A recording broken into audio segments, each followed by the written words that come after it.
put myself that little note, and I thought I'm one of those people that can read the big signs right in front of me and do what it tells me not to do. And I just, so.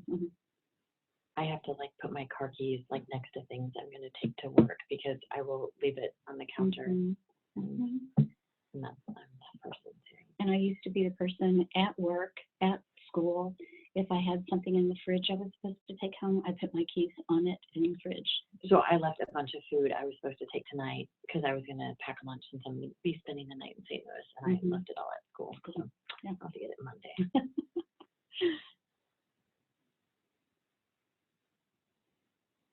Can you guys hear me tonight? I'm trying something new.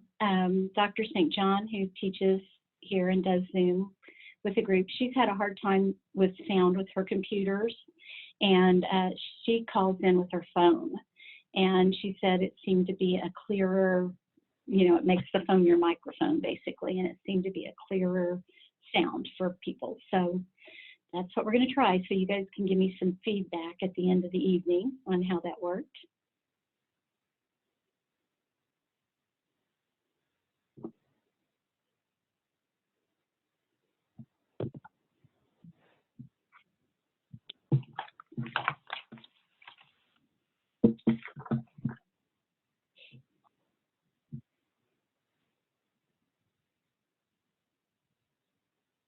See, I think Bo had a conference, and Evan said he was going to Zoom.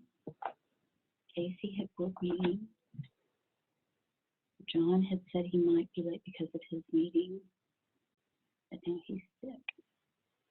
And Aaron had a conflict, so that just leaves 6. So we're missing Shannon and Philip right now. Okay.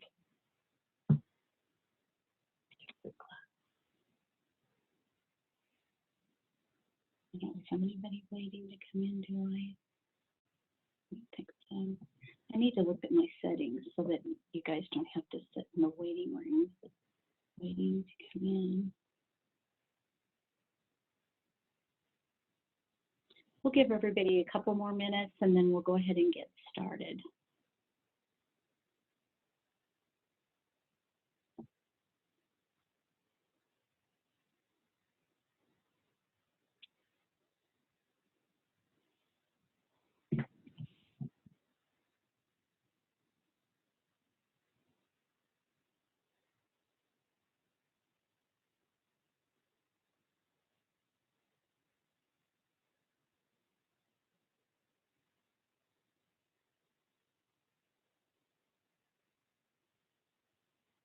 There's Shannon.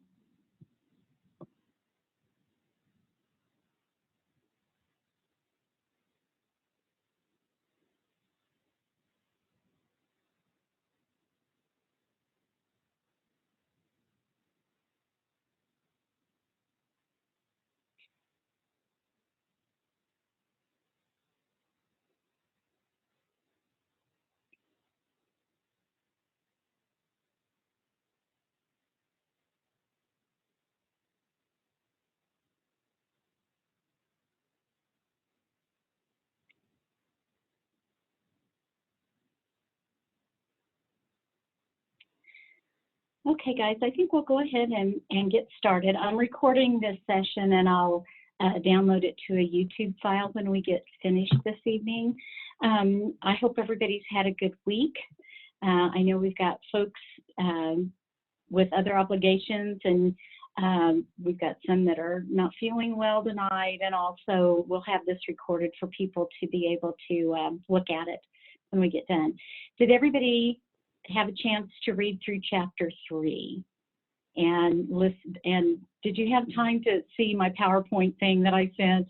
I'm sorry it was delayed this time. It just my week sort of got away from me. My weekend did too, and so it just got it out there a little bit late. I'll try to do better next time. What I wanted us to do this evening while we're sort of together is I wanted to show you all some features in the Excel worksheets And so I'm going to share my screen with you, and I'm going to put up an Excel sheet.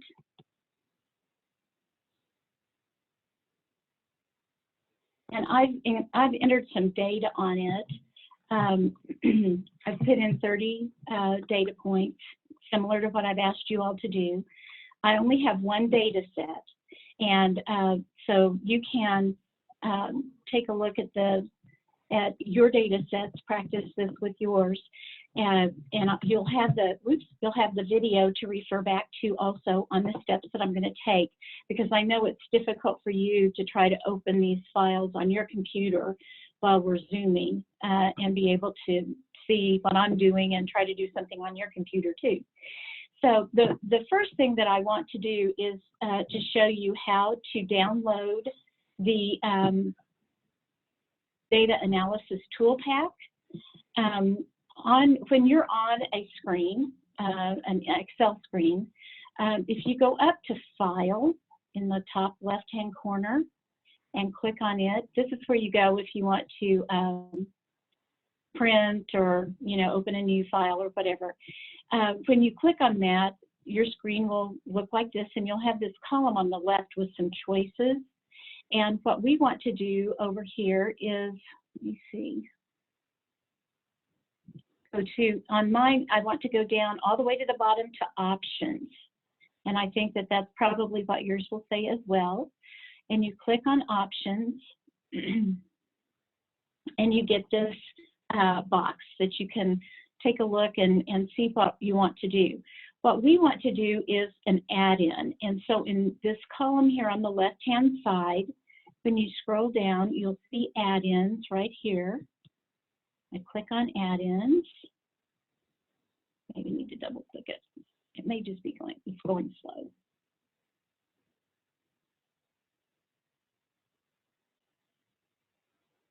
And you can see that the screen changes. Right now, and I think that they probably all default to this, you'll see that mine has Analysis Tool Pack highlighted there. That is what I want to add in. So I'm not going to highlight anything else, but I do need to go down here before I click OK. I need to click Go. So instead of clicking OK, you're going to click Go.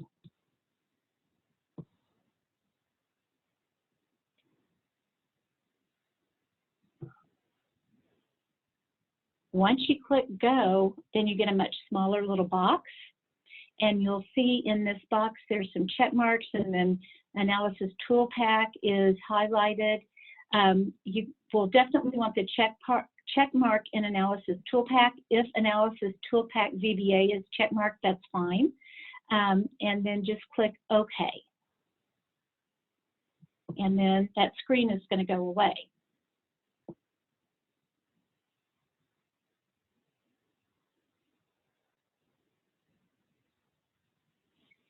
Now, when I look at my screen, nothing seems to have changed, and that's because I'm back on the home page on this ribbon up here at the top. It says Home, and where the Data Analysis Tool Pack will show up is when I go over here to the tab for Data.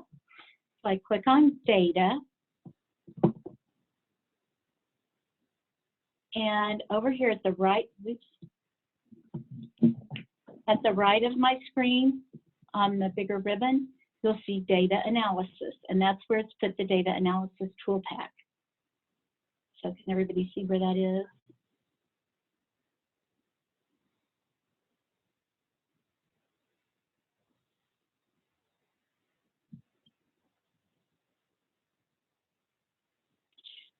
Okay. Now, I'm going to share something with you that I found that happens sometimes, and it seems like it seems to just depend on how long it's been since I've used the Data Analysis Tool Pack, or possibly if I'm shifting from one computer to another one. But sometimes you'll come back and get ready to use the Data Analysis Tool Pack, and it's disappeared. And if that happens to you, just go back through this process that we've done. The benefit of going back through the process again is that you start to sort of memorize it, but just don't get frustrated if that happens. You'll just need to follow this process again and install the data analysis tool pack again.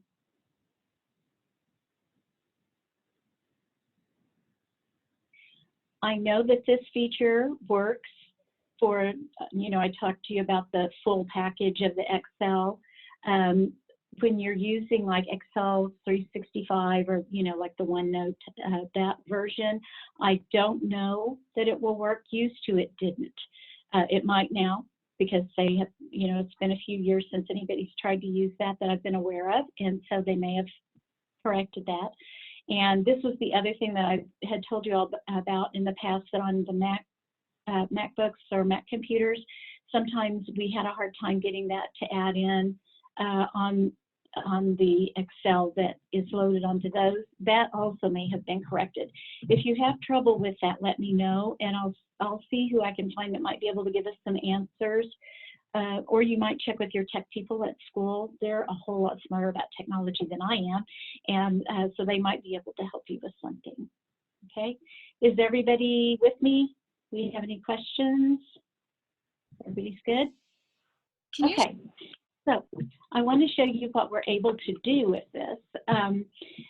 We have looked at Chapter 3, which was all about central tendencies, mean, median, mode, and variance, standard deviation, the variance, and then we also looked at just the spread of the data, and range was one of the things that we could find also to have to show the spread of the data. And so I want to show you a tool that's in the data analysis tool pack that's handy to use. If you click on data analysis on the tool pack,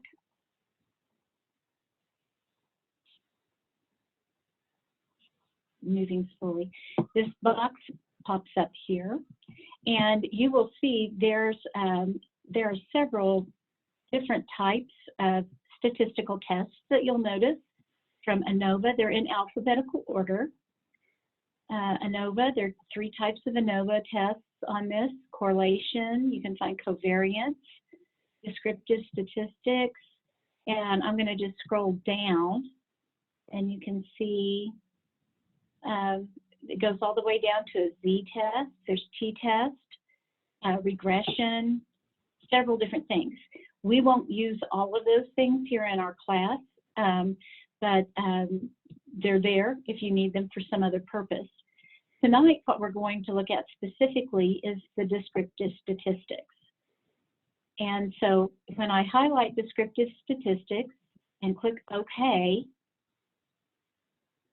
then I get a dialog box to fill in.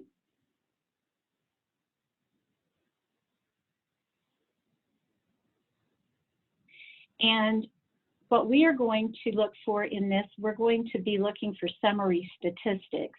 So I'm going to go ahead and check mark that box by just clicking on the box by where it says summary statistics. This is going to give you the central tendencies and the variance for your data set.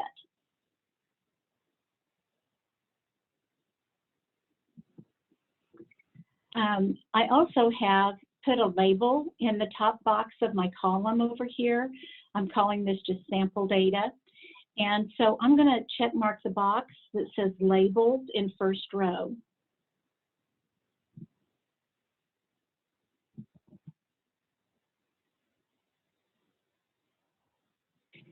And then I'm going to put in this set of data that I have over here, and I've listed it as a column. And so you'll see it says grouped by, and here it says columns, and the radio button is set for columns. I'm going to just leave that like it is. That's the default setting. And then I want to put in this information. So I'm going to put my cursor up here where it says input range. So you can see it blinking right there.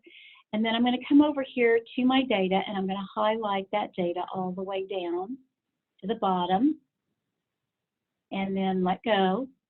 And what it does is it populates that little box there with the cells. It tells it which cells I want to consider.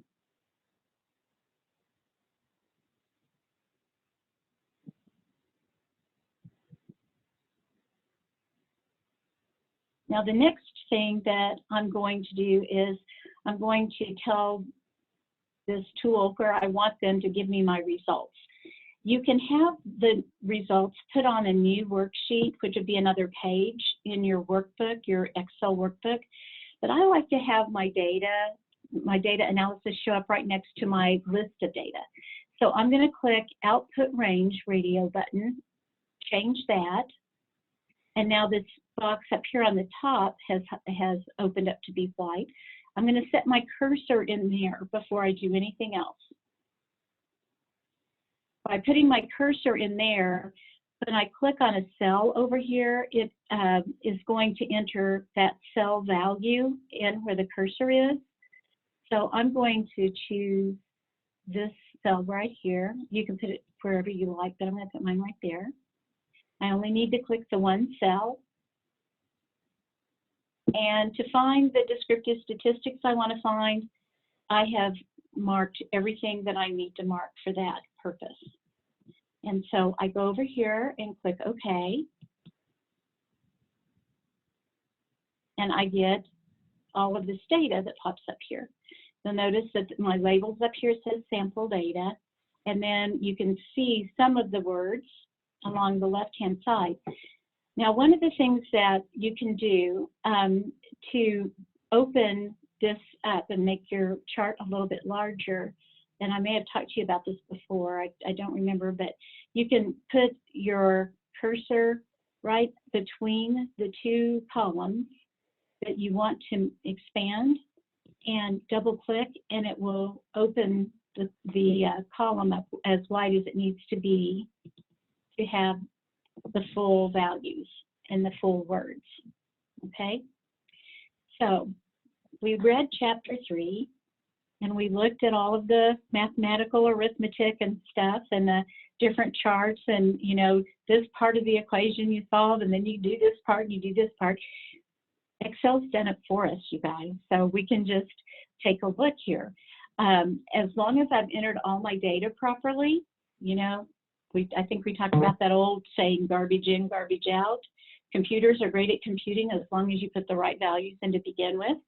So if you know you have your values in right, you know that when you've entered your data over here and highlighted it, that you've captured everything, then I can see that the mean for this data set is 505.6 repeating, okay? So I can round that. Usually 505.67 is where we would round that. Standard error is a value that we'll talk about a little bit more later. It's not something that we worry about very often in our statistical analysis, but that would be there. Here is the median, 549, and I didn't have to put my data in smallest to largest to find that. This found it for me. Okay, if I wanted to find it manually myself, I could put the data from smallest to largest and then find the two center pieces. The mode is 367 or 76. That shows up more than one time and more often than anything else. The standard deviation is 241.55 or 0.52 or 0.51. I'm sorry, I was rounding wrong. The sample variance is just this number squared, 58,000. Hi, Philip. 58,380 or 28 and some odd. Okay. Kurtosis and skewness, we will read about those in the book. What this tells me is that this data isn't spread exactly normally, but I can sort of tell that as well by looking at my mean, my median, and my mode. They're not the same. And that's one thing that would have to be true for me to have a normal distribution. We would have to be symmetric. These would have to be the same, the mean, median, and mode, and they aren't in this case. The range, the difference from the largest value to the smallest value, which is another indication of the spread of the data, is 844. My minimum value, 121, maximum, 965. If I sum all of these together, the sum is 15,170. There are 30 data points, which is good. That's what I intended to have, was 30 data points. So that helps me know I captured all my data points. And if I divided 15,170 by 30, I would get 505.6 repeating. Okay? Does everybody see how that works out? Okay? Why don't we take a few minutes and you go ahead and if you have your data set, pull your data set up and go through this process and we'll see how you do. One of the things I'll remind you of is when you get ready to load your data over on the side, make sure your cursor is in that top box blinking, and then go over and bring, use your mouse to load your data in. Then move that cursor down to the output box so that you don't pull in the wrong value. Okay, so I'll give you about 3 or 4 minutes to see how you do with that.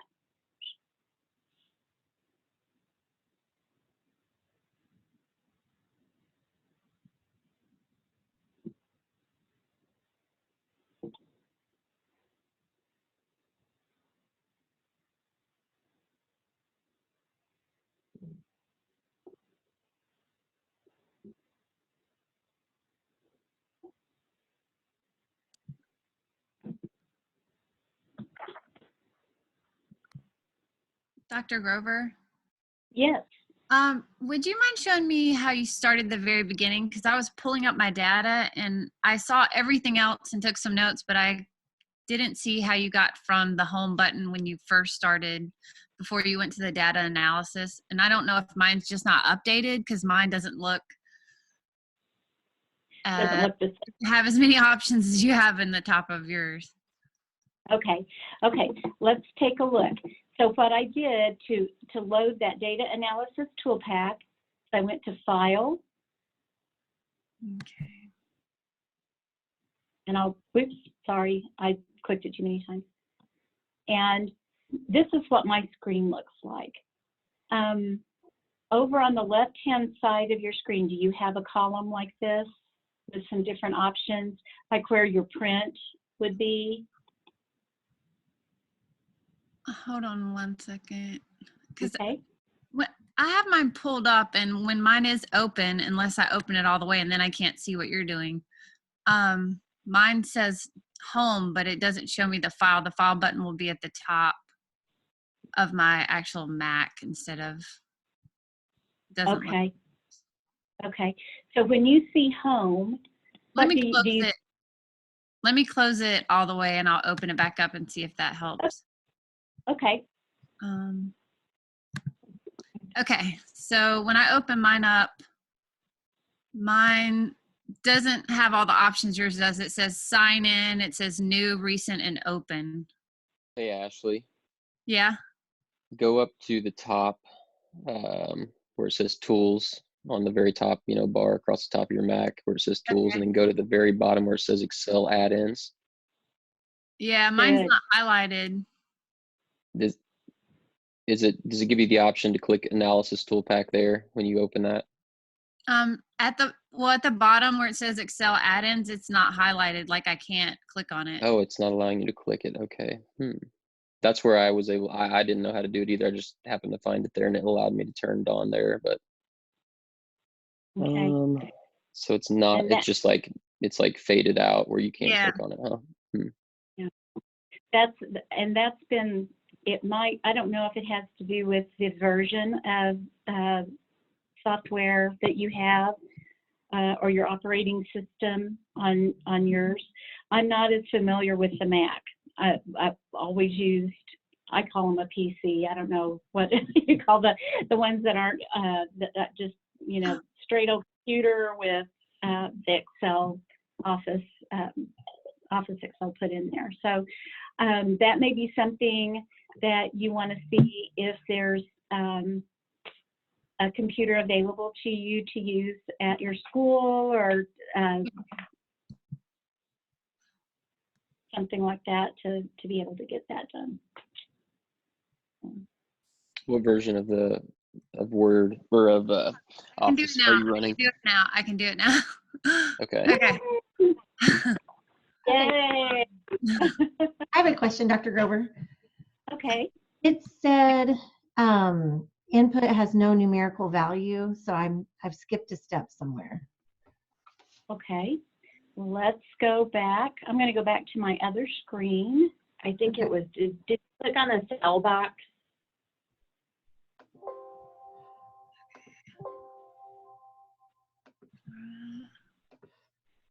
Like I didn't click on a box where I wanted it to input, and so mine came up, popped up that there too.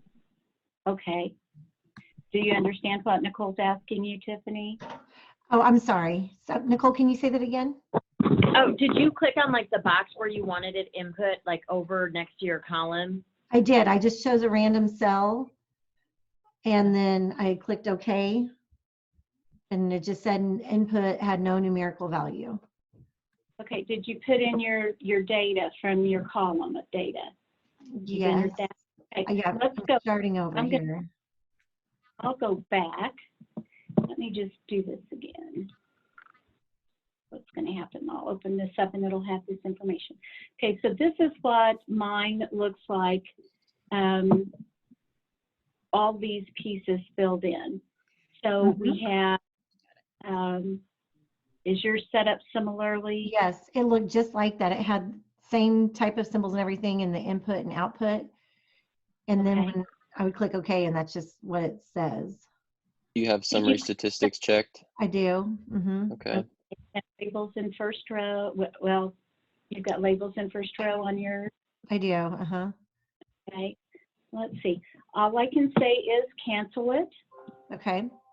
and then go back and try again, and we'll see if we can figure it out. All right, let's try it again.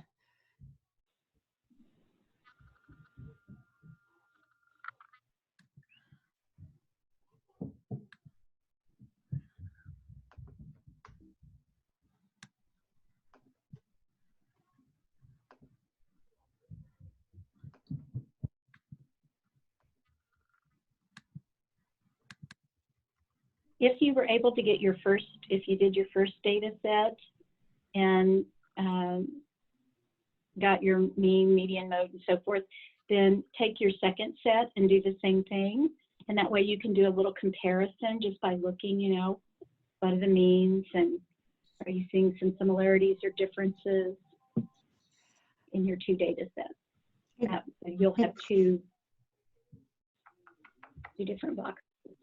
Do you only have numerical data highlighted? Do you have like a title or anything that has text that happens to be selected?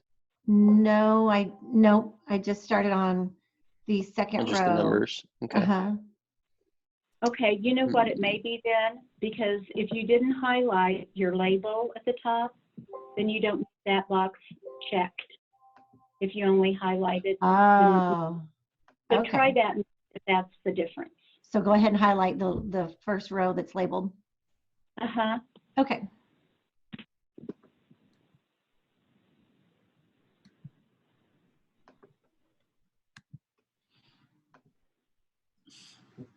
Okay, I got it. Yes. Yay, Ashley. Thanks for your help, Evan. Yeah. Yes, thank you very much. Evan, can you hear me better tonight? Oh yeah, crystal clear. I talked with another instructor here, and she said she was having the same problem. So she now just uses her phone as her microphone and calls in instead of using the computer audio. So I think that's what I'm doing from now on. Okay. Yeah, sounds good. Yeah, I don't know if that's our infrastructure here. I don't know, but that's a good thing. Okay, Ashley, were you able to sort of keep up with what we were doing then? Yeah, Feel comfortable working I'm through good. it? Thank you. How's it going, Tiffany? Good, I'm getting there. Yay.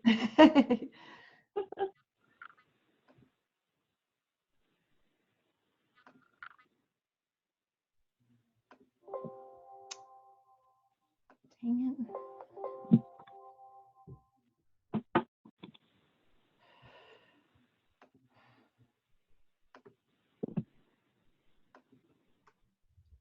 When you cancel, should there still be values in the input and output range boxes when you pull it back up and start over?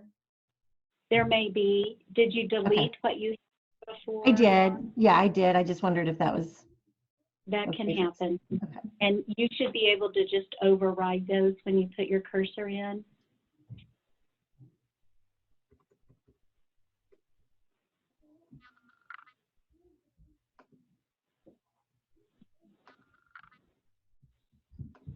Okay, it's still saying that. I'm not sure. And so it's saying, tell me says- again what It says descriptive statistics, then a dash, and it says input range contains non-numeric data. I don't understand why it's doing that. Try your other data set. Okay.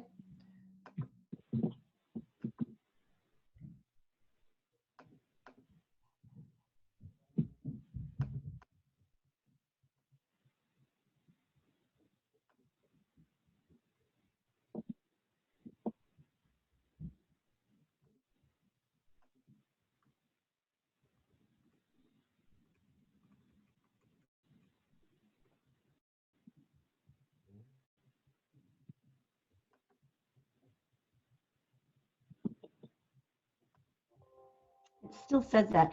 Now to highlight, I'm just clicking in the first box and doing shift and the down. Is that the best way to highlight? That works.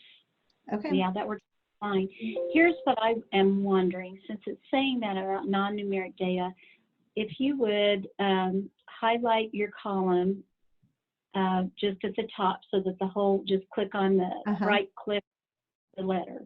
Yes. And then you get a box, go to Format Cells and click on Format Cells. Okay. And then what does that say?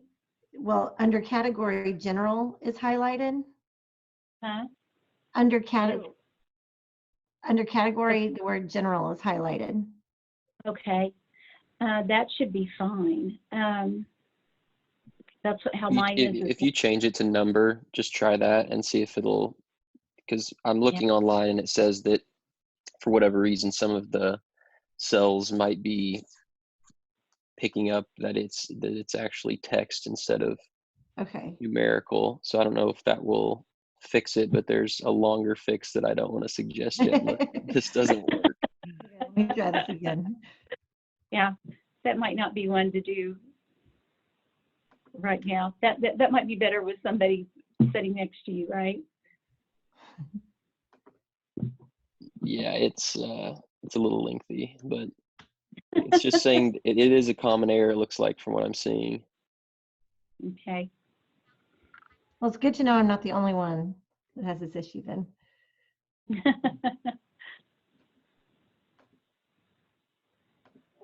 No, still didn't do it. Still didn't do it. I don't know anything further that would be a quick fix. Okay. So I tell you what, if you would, well, let me do this. Let me try this. I will pull up, let me see if I've got it here. Should have it on my file.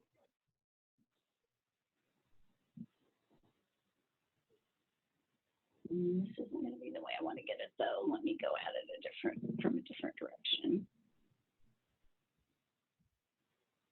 Get out of there. Let's go here. I'll see if I've got,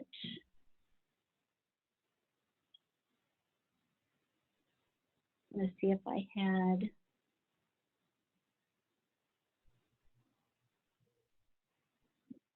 $645. I have all of your data sets saved in a folder. I just need to find the one that I want to look at. Let's see.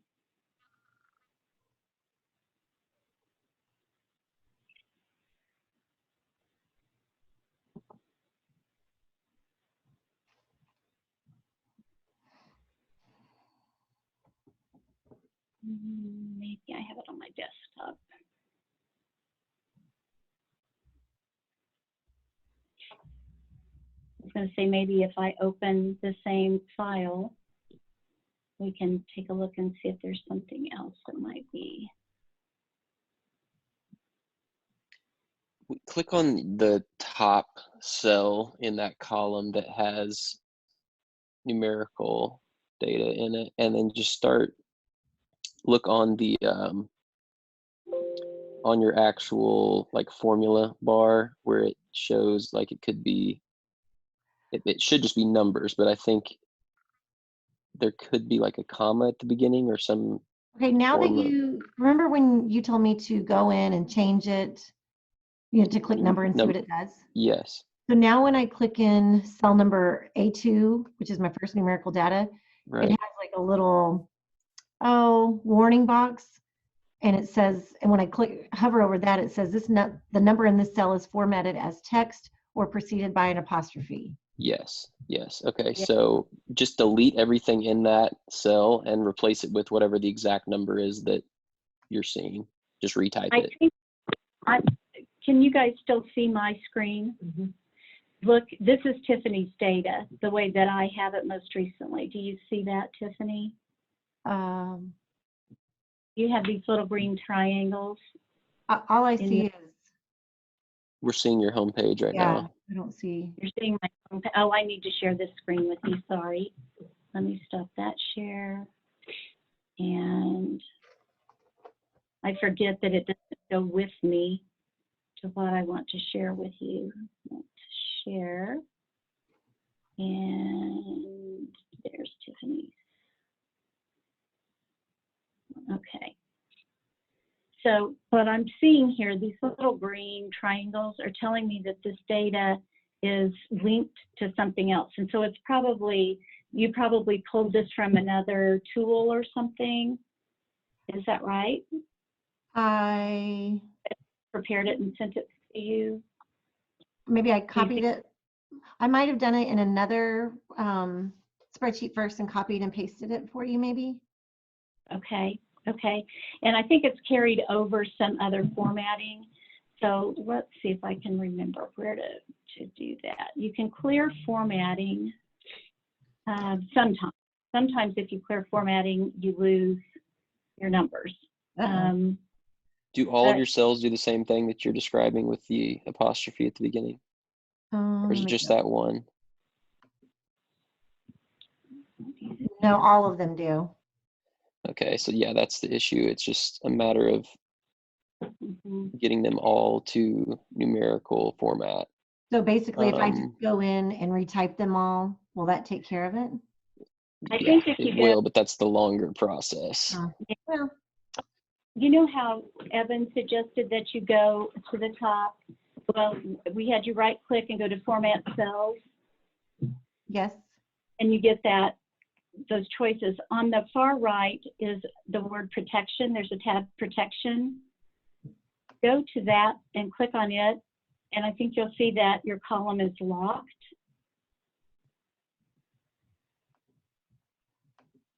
Yes, it is. Click that off and click OK. Okay. And then we'll go back to that same format, and let's see if we can, and we can always undo everything we're doing. So Okay. we don't have to worry about anything. Let's see if we can change these to numbers.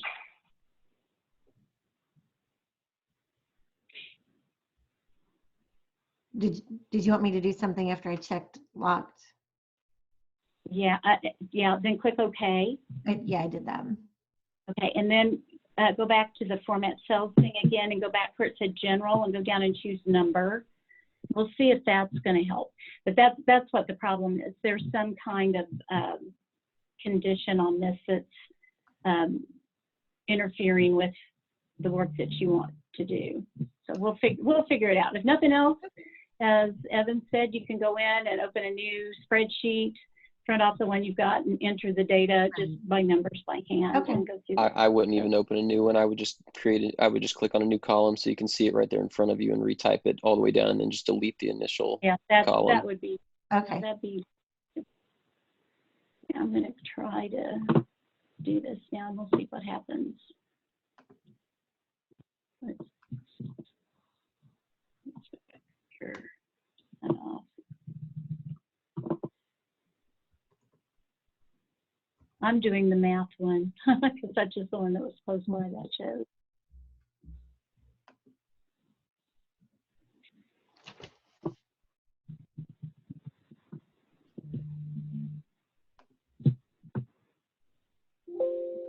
Oh, it's going to have the same thing. Yeah. But I think you may just go through and retype those. Okay.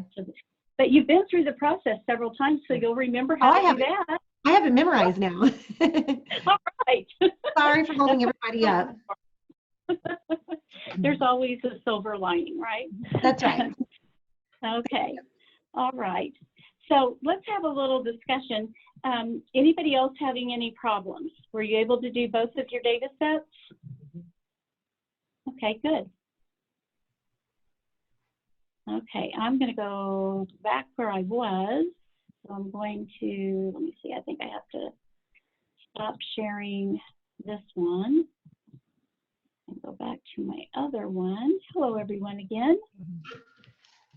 And let's share this one here.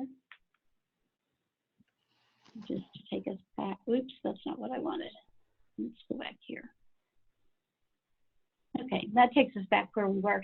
So did you see some similarities or differences in the two when you looked at both sets? Anything remarkable anybody would like to share? No? Okay. Any questions from chapter 3?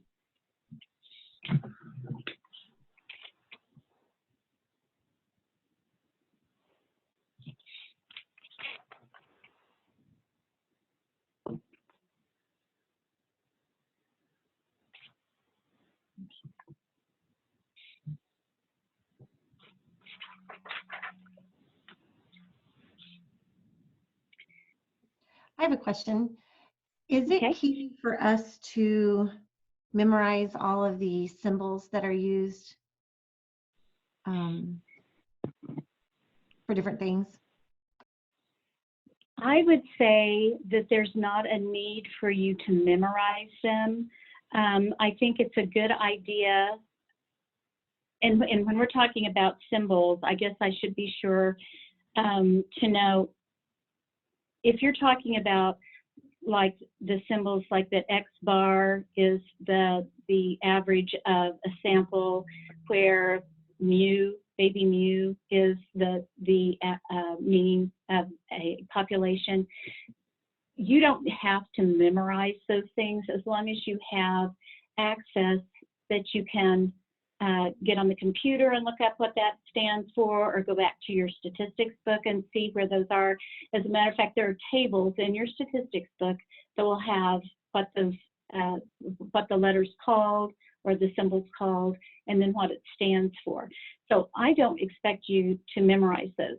You will, in your dissertation, possibly need to recall those as you are reporting your data, because those symbols are used for that. I'm not going to test you over that. I'm more interested in you knowing some of the things like I commented today, that in the data set that I was working with, my mean, median, and mode were not anywhere near the same. So I knew I didn't have a standard distribution. I didn't have a normal type distribution going. Also, when I look at my standard deviation for the data that I analyzed, the standard deviation is 241. And when I look at the values I have, that's a pretty wide spread. This isn't going to be, you know, those two curves that I showed you. There was a red one and a blue one. this is going to look, I think, more like that blue one. It's going to be pretty spread out, sort of, flat and spread, where if the standard deviation was smaller, I would expect it to be more straight up and down, because that means the data is closer together.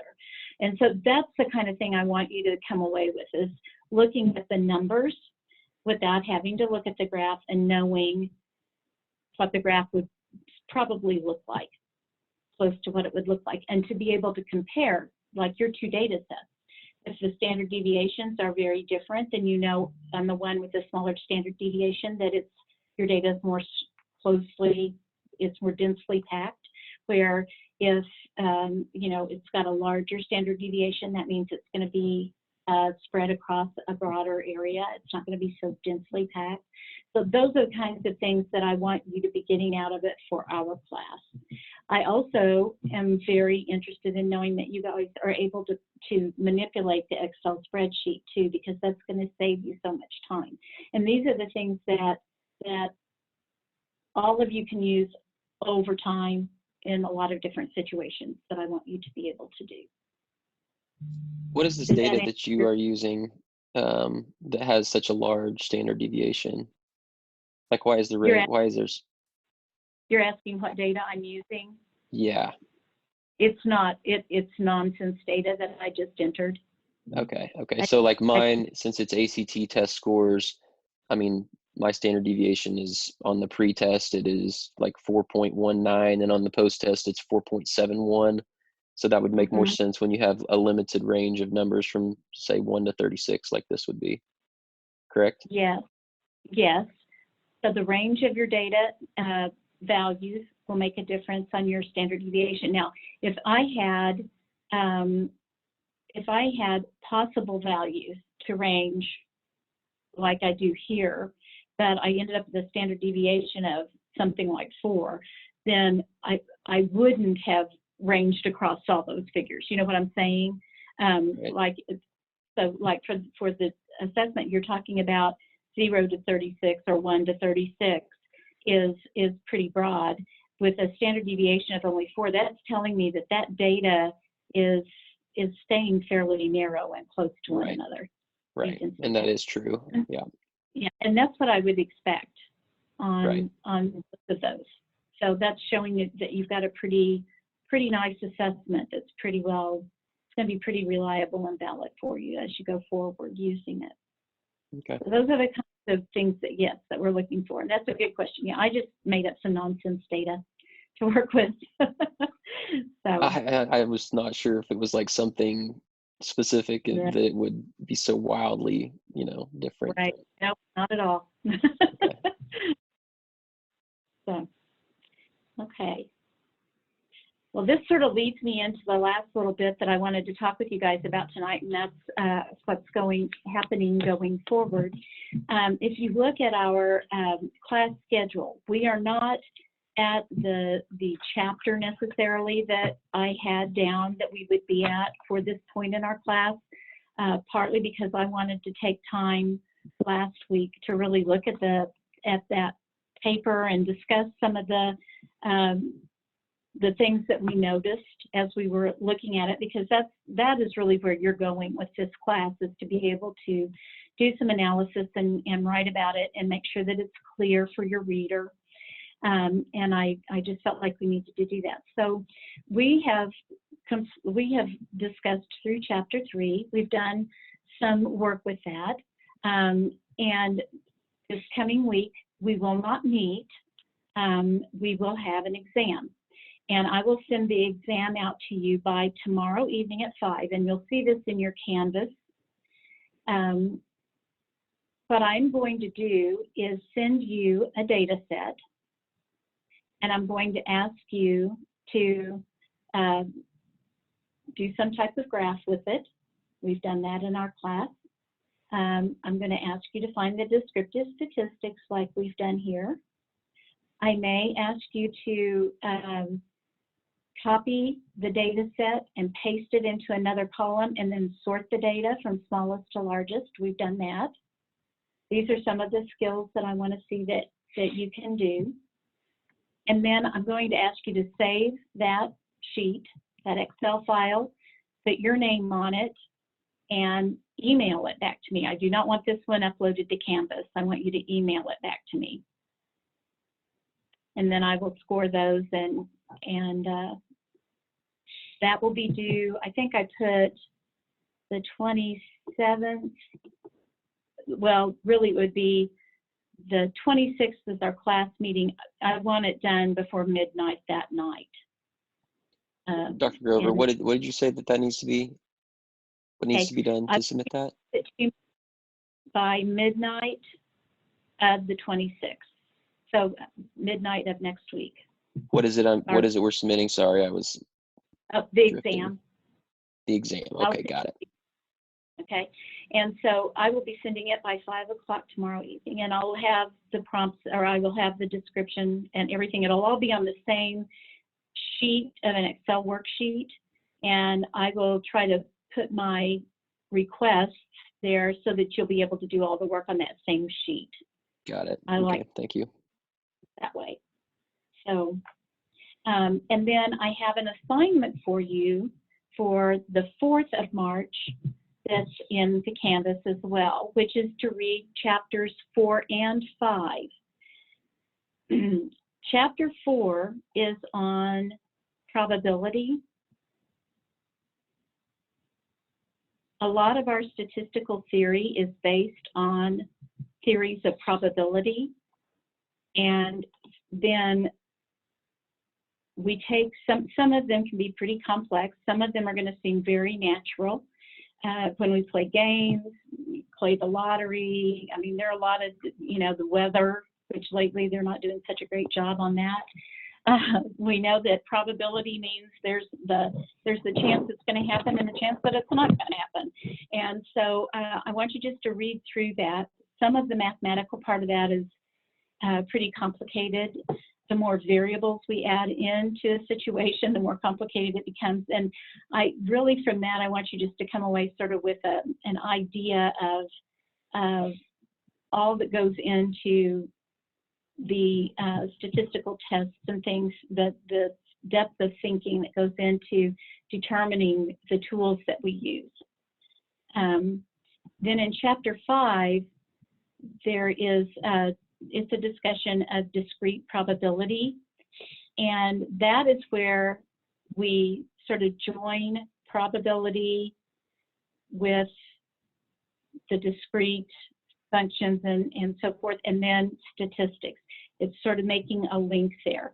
So this textbook really takes us from sort of a beginning and builds us up to where we see why we can do a t-test, why we can do a correlation, why we can do some of these things and make some of the claims that we make. We can't ever say anything's proven. We talked about that last week looking at the paper that we looked at. We can only say that things are likely at a certain confidence level. We have a 95% confidence that something's going to happen, which that's when we have the alpha level is 0.05. That the 0.05 gives me 95% confidence. And so that's just one of the things that I want you to gather from that is how this all sort of links together. So that's your assignment and what I'm expecting from you over the next 2 weeks. So a week from this evening, you will need to get your exam sent back to me before midnight. And then 2 weeks from tonight, we will come back to class and discuss and draw together chapter 4 and 5. And so there's not a written assignment due on the 4th. It'll be a discussion type of assignment for us to talk. Dr. Grover, when will you have that posted by? The exam will be posted by 5 o'clock tomorrow evening. I will email it to you, Okay, thank you. to everybody. And the Canvas, in Canvas, you can see the assignment and for the 4th and the exam listed in there. Okay? Any other questions this evening? Okay, all right. Tiffany, you'll have to let me know how it goes when you get those numbers worked over. So, okay. Well, I'm going to let you guys go then, and I hope you have a good evening. Try to stay healthy, and John, get well. And we'll see you guys on the 4th of March. Bye.